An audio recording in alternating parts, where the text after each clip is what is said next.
made choice to be committed to me. It's okay, and it is what it is.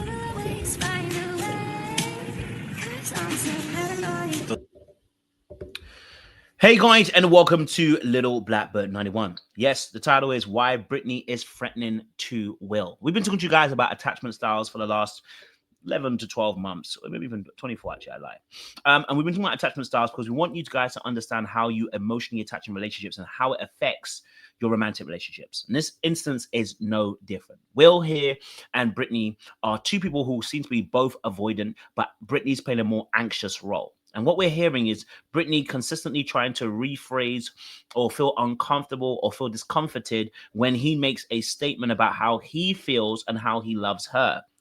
And I actually see both sides of the coin. Right? We're talking about two avoidants here. Okay. We're seeing Will, who seems to be threatened by the emotional connection that Brittney brings. What is that? Well, the emotional up and down, and also the fact that, you know, when he speaks about love, it's never quote unquote enough for her, right? But I also see her point of view, which is that he always talks in a way of action, obligation, and not necessarily in terms of feelings. And so they actually are missing each other.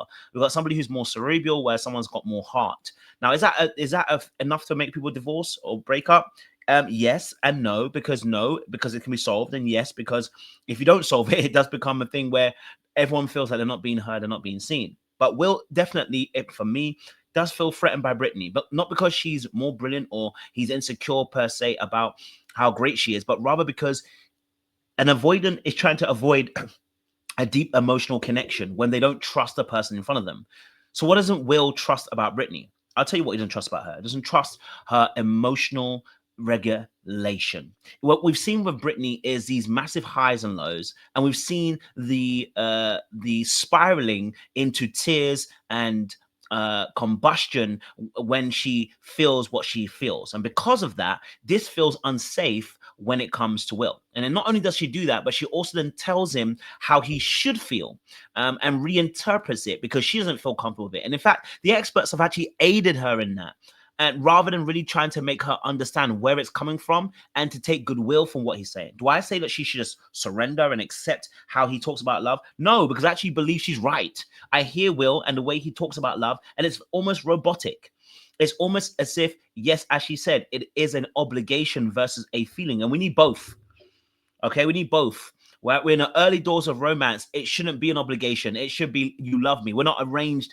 Well, technically, we are arranged. I mean, but you know what I mean? Like, we're coming from a Western mindset where we're not trying to arrange things, quote unquote. We want the fairy tale or the fantasy or the reality. And let's call it a reality. It's not just a fantasy of someone actually loving you and actually having feelings of being in love with you, not just growing to be an obligation.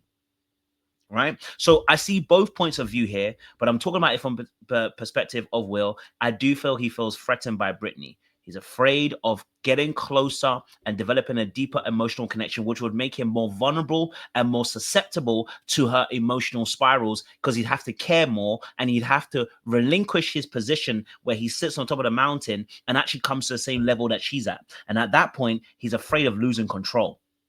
So we're going to have a conversation about that in the next few minutes. But before we do, make sure you do a massive favor. You're liking, you're sharing, you are subscribing, and you're clicking on that bell button for the notification of the uploads, baby. Okay, don't play with it, don't play with it, don't play with it. Okay, we're going to get deep into this situation. All right, let's get into this scenario and break it down some more, okay? No matter what I say or do, it's just like, oh, we didn't do it the way I wanted. Yeah, I'm telling you how I feel, but also how I want to make you feel, and you discredit it.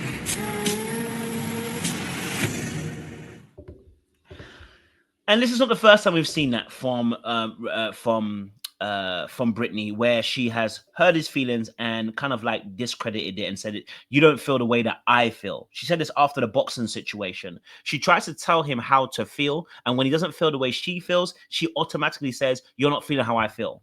And she ends up doing an emotional takeover, and she's trying to love him for the both of them. It's like, baby girl, you need to be able to give and receive, but you also need to be comfortable with this. You also need to be comfortable with being discomforted in love. That's also a part of it, right? That sometimes the answer isn't so pretty, but I do get where she's coming from, and I will deal with that in a second or two. So I totally hear what he was saying. Like, it's like my answer's not good enough because you're reinterpreting it. If it's not good enough, you're going to ask me another question. And earlier on, you heard how he was apprehensive when she asked him, what is your idea of an emotional connection? And he said, is that a trick question? He said, okay, wait, no, it's not. And I think what I hear with Will sometimes is he's very literal. He's very straight down the line. And so sometimes what ends up happening is where he should be adding color to the scenario, he's very black and white. And that is sometimes an indication of someone protecting themselves and not allowing themselves to be vulnerable and engage in the relationship. I've said it before that he's very rigid and very stiff in the sense of he always stands up straight, but doesn't allow himself to be free. You know, he's always very resolving. And whilst that is an amazing feat when trouble and strife come along and storms come along, the trouble with that is that love needs also the freedom. It needs a detangling. It needs a flow. It needs for some color to come into the situation, which you can't do if you're always holding your heart and saying nothing's allowed in, right? And nothing's even allowed out. So it can be very difficult at that point for the other person. But I wanted to continue on and we'll talk about this. Oh, okay, I've gone too far. I want to go back. I think we could be more connected. To me, that made sense and that was an appropriate answer. But for her, she needed more. I would have taken that personally. I would have completely shut down. So That's right. Yeah. that's what happened. But I definitely do feel a strong connection with you. And so when he then mentioned, obviously, he has a very strong emotional connection with her, she said, how does that tie into love? And again, it felt like she was questioning his answer rather than actually saying, I love that, you know, thank you for sharing that. Again, it felt like she was unsafe and asking another question. And all that does is that makes Will feel unsafe because every time we have an up and a down. And when you're an avoidant, up and down is a very scary place to be because the lack of consistency and the lack of stability triggers him, right? It triggers his own wounds too. And so now he's looking for safety in stability. He can't get it. So what does he do? He starts pulling back. Why? Because there is an emotional overload that can't be acquainted for or accounted for. Therefore, I cannot prepare for it. And if I can't prepare for it, then I can also lose control. And when I lose control, right? When I lose control, this begins to beset fear because I've had a whole life of being controlled. When I say being controlled, what I mean by that is I've had a whole life of controlling myself, controlling my emotional expressions and my emotional outward, expression of my thoughts. And so what ends up happening is when someone's pulling that from you now, and they're pulling that from you at different frequencies, at different times, at different moments, you feel like you're all over the place. You feel like you're jumbled up and you feel like you're crazy. And that doesn't make you feel safe. So guess what's happening? In this moment, Will is feeling threatened. Will's being threatened by Brittney's instability, according to him, which I'm saying according because, of course, everything's perceptive. I'm looking forward to even growing. I guess I'm going to ask, how does strong connection correlate to, like, love? Well, what do you mean, how does it coordinate with love? Like, when you say you love me, what does that mean? A few different things. It means that, well, one, I want you happy, but also that. Now, one thing that's really interesting is, yes, when they spoke about, obviously, emotional connection, both these people actually do this.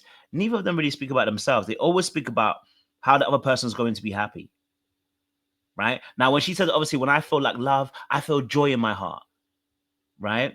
Now, she kind of centered herself a little bit by saying I have joy in my heart, but we didn't hear that from Will. Will says, I want to make you happy, right? Well, that's when I know I have emotional. And I've said this about Will several times over. Will thinks about how you're going to feel, not about how he's going to feel. And that's why he's not present. And that's why she's feeling like there's a disconnect because Will actually isn't showing up. Will is only giving, not receiving. And when he's consistently giving, he thinks he's doing a great job because for women, it's good that the man serves. And he's probably been told he's done a good job, but it's because he's been choosing people who are takers. The moment you find somebody who is also giving to you, you now feel triggered because now you have to receive. And when you have to receive, you have to open yourself up to receive. It can feel overwhelming because that's not a position of control or power. When you're in a position of receiving all the time in a relationship like this, and the person's consistently giving, it can feel like a disempowerment. Why? Because it feels like their emotions and their feelings trump yours. And it's because they do, because you're not actually saying what your feelings are. Right? You're not saying what they are. I'm committed to us, and I'm committed to this. It's an action as well as a feeling. So the feelings are there, not just the... The action, yes. Okay, because that's what I heard. I heard more action and less feeling. Okay. This is how I interpreted that. Well, I then interpret that as... So again, he felt some type of way. He felt like he was being judged in that moment when she said, "Oh, you know, what I was hearing was more action than feeling, but it's good to know." And actually, she did a decent job in actually trying to bring that back. Like, hey, that's what I'm hearing from what you said. Do you get what I'm saying to you? But I already know that he felt some type of way because, again, his words can't be taken for what it is. There's always a rebuttal, which I totally understand. Again, because both of them are operating from two spaces, cerebral versus heart. And they need to start having more conversations about their understanding of what the other person is actually bringing to the table, right? Right? And so if she feels some type of way, we have to make sure that we are understanding, she's understanding what his point is. And if he feels some type of way, he's got to make sure she's understanding what his point is. We all got to make sure that we're understanding each other's points. It becomes threatening when the person doesn't take what you're saying and is always constantly trying to rephrase it. Tell me how you love me then, and then that's what does loving me mean to you? It means that when I'm around you, my heart feels joyful. It's more feeling for me. Just like when I go about my day, like I'm thinking of you constantly.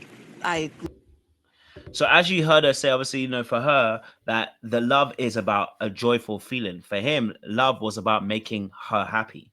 And I understood it because what he said was about making her happy. He actually is not talking about his own feelings within himself. He is not Why are you not joyous about being in love? And it's because he's not focused on self. He's focused on other. And most people who are of an insecure attachment, whether it's avoidant, whether it's anxious, whether it is fearful avoidant, are actually focused on other people's feelings, not their own. And when they finally focus on their feelings, they snatch it. So what ends up happening is you do a behavior that's passive aggressive. You avoid or you go quiet. You don't reply back to messages. You ghost. You stonewall. You're rude. You're disrespectful. Your tone is sharp, and all of these things are snatching. Are you snatching back at how you actually feel rather than communicating in the present moment what's going on with you? Right? Love you not out of obligation because we're married and we're committed to each other. It's because I have actual feelings for you. And that in turn makes you committed. Right. Our definition. So for her, she's like, feelings make me feel committed, whereas he's saying, listen, I'm committed nonetheless, no matter what.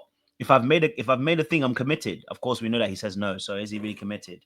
But you know, we're seeing two different ways of communicating and have feelings. Now, I wanted to say this honestly and truly. I found the reason why Will is communicating that way is because it's a way of being invulnerable. If I don't communicate feelings, it means I don't have to be vulnerable and open, and my heart doesn't have to be exposed. So I talk in these outside measures. Love is obligation. Love is making choices. Love is about this, love about that. But he never talks explicitly about his own feelings within that, because that would make him exposed. If I start saying these feelings, it makes it more real. When I start saying these feelings, I have to get closer to you. And the closer I get, the more chance you have of hurting me. Right? So I see why Will's threatened by Brittney. He's got a choice to make. Do I show up as being emotional, but then risk being hurt? But then, or do I stay where I am and risk obviously still hurting her because she feels frustrated by not me showing up? And it's never an easy choice, or the right choice we know it to be. Right? The right choice is different from the easy choice. The easy thing is to stay where he is. The right choice is to engage on an emotional level and to actually begin to showcase what he actually feels versus the saying actions. But anyway, let me leave it there. Hopefully you guys have been blessed, and we'll talk about it another time. I've got some more videos I want to drop about this couple as well. Appreciate you guys a lot. We'll see you again soon.